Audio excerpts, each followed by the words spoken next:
आपको भी समझना है कि आज त्रिपुरा में बीजेपी और मोथा का डायरेक्ट फाइट है।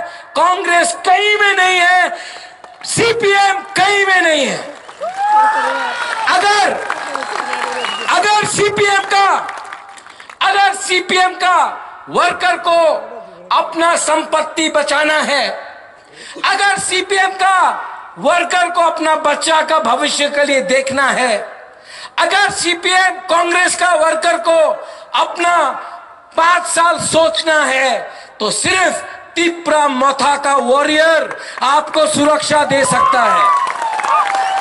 5 साल में मानिक सरकार एक बार भी बाहर नहीं निकला आपको रक्षा करने के लिए।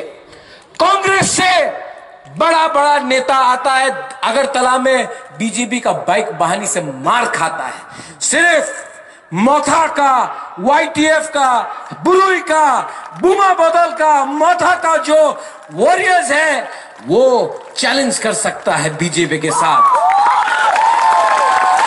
तो जो आप लोग वोट बांट रहा है ना, अपना वोट नष्ट कर रहा है। बागमा में फाइट त्रिपुरा मोथा वर्सेस बीजेपी है। अपना वोट नष्ट मत करो। और हमारा बुकुंग बारा को आप लोग रेडी है कि नहीं?